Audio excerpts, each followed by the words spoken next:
Shalom kekasih-kekasih Tuhan.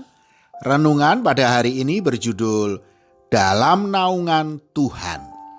Sebelum kita mendengarkan renungan pada saat ini, marilah kita akan mengawalinya sama-sama dengan berdoa.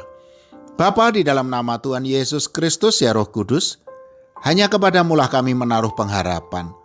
Untuk itu berfirmanlah kepada kami pada saat ini agar kami boleh melihat dengan jelas kehendak-Mu atas kami. Di dalam nama Tuhan Yesus Kristus. Amin. Firman Tuhan pada saat ini terambil dari Mazmur 91 ayat 1 dan 2. Orang yang duduk dalam lindungan yang maha tinggi dan bermalam dalam naungan yang maha kuasa akan berkata kepada Tuhan, tempat perlindunganku dan kubu pertahananku, Allahku yang ku percayai. Kekasih-kekasih Tuhan, di zaman yang serba modern dan canggih ini, ternyata masih ada orang-orang yang percaya dengan dunia mistik atau gaib, atau klenik kalau orang Jawa bilang, yang kesemua itu tidak masuk di akal orang normal. Contohnya, terjadi beberapa waktu yang lalu yaitu fenomena ada orang yang bisa menggandakan uang. Ujung-ujungnya malah kena tipu.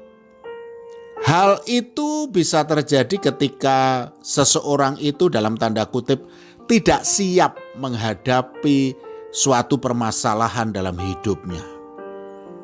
Mereka inginnya semua baik dan lancar, dan bila ada persoalan segera tertangani, tidak mau ada kesedihan dan kesusahan dalam hidupnya. Hal inilah yang menyebabkan banyak orang tidak siap ketika masalah itu datang. Mereka akan stres, takut, khawatir, bingung, dan tidak tahu langkah apa yang harus diambil. Makanya tidak heran ketika mereka kemudian mencari dalam tanda kutip solusi yang salah.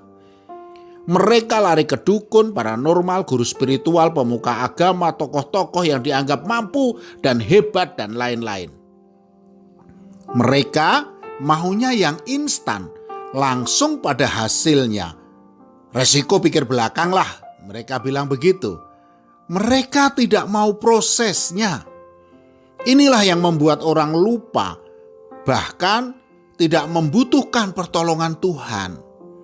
Mereka lebih mengandalkan pertolongan manusia daripada uluran tangan Tuhan.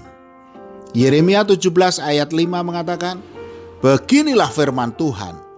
Terkutuklah orang yang mengandalkan manusia, yang mengandalkan kekuatannya sendiri, dan yang hatinya menjauh daripada Tuhan. Ketika kita melupakan Tuhan dan lebih mengandalkan manusia, maka solusi permasalahan kita juga berasal dari manusia yang punya masalah juga. Artinya, mereka juga butuh pertolongan untuk masalahnya. Maka jangan menyesal bila nantinya kita juga akan kecewa. Yesaya 2 ayat 22 mengingatkan kita, jangan berharap pada manusia, sebab ia tidak lebih daripada embusan nafas, dan sebagai apakah ia dapat dianggap?